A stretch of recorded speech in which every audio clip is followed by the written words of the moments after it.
At some point, you started feeling late. Not late for a meeting, not late for a deadline, late for life. You look around and it feels like everyone else is moving forward while you're standing still. People your age are settling down, achieving milestones, posting progress, ticking boxes. And you left with a quiet question you don't say out loud, am I falling behind? Psychology shows that this feeling is not a reflection of reality. It's a reflection of how the modern mind processes time, comparison, and identity. Feeling behind in life rarely comes from where you actually are. It comes from where you think you're supposed to be. This expectation is not natural. It's learned. Most of human history, life had no fixed timeline. People didn't compare themselves to thousands of others every day. They compared themselves to survival. Today, your brain is exposed to more life paths in a single scroll than it was ever designed to process. Careers, relationships, money, success stories, globes. And the mind does something dangerous with this information. It turns variety into hierarchy. Instead of seeing different paths, your brain creates a ranking system. Ahead, behind, winning, losing. This is the first psychological trap. Your mind confuses difference with delay. Just because someone reached something before you doesn't mean you're late. It means you're on a different timeline. But comparison removes context. You don't see their doubts, their shortcuts, their regrets, their internal pressure. You only see outcomes and compare them to your process. That will always make you feel behind. Another reason this feeling hits so hard is identity pressure. As you grow older, society slowly replaces curiosity with evaluation. At first, life is about learning. Then it becomes about proving. What are you doing now? Where are you headed? Why aren't you there yet? These questions turn time into a threat. You stop exploring and start measuring yourself against invisible deadlines. Psychology calls this social clock anxiety. It's the fear that you've missed a critical life milestone. But here's what most people don't realize. The social clock is not real. It's a cultural illusion created by averages, traditions, and outdated expectations. Yet your nervous system treats it like a countdown. This creates chronic unease even when nothing is actually wrong. Another reason you feel behind is delayed gratification fatigue. You've been patient for too long. You've worked quietly. You've waited. You've trusted the process. And when progress doesn't show up externally, your brain starts doubting internally. Not your effort, your worth. This is where the feeling turns heavy. You don't just feel behind. You feel defective.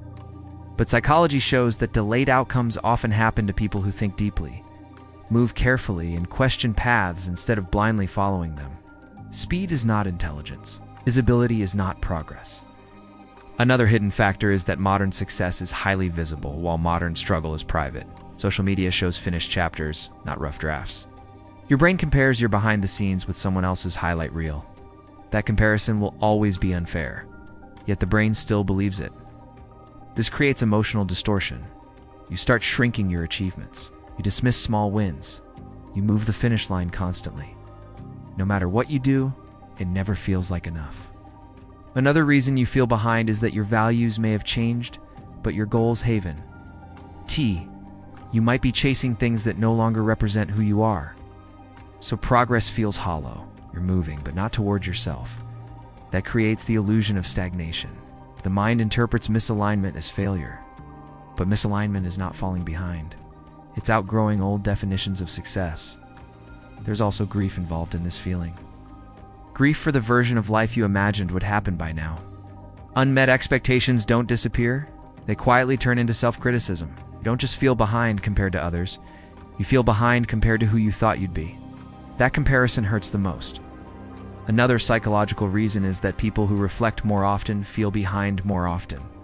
Because awareness slows action. You question decisions. You consider consequences.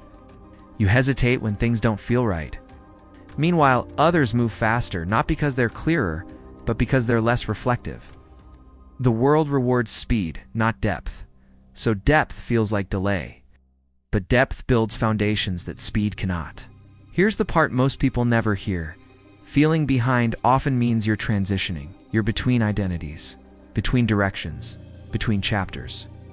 And transitions feel like stagnation from the inside, but they are periods of realignment. You're not late, you're recalibrating. The real danger is not being behind. The real danger is rushing forward out of fear. Fear makes people choose paths that look right but feel wrong. Fear makes people settle too early. Fear makes people mistake movement for meaning. Your discomfort may actually be protecting you. The shift happens when you stop asking, "Why am I behind?" and start asking, "What am I being prepared for?" Life doesn't unfold on a single schedule. Some people bloom early and plateau. Some struggle early and rise later. Some take detours that become advantages.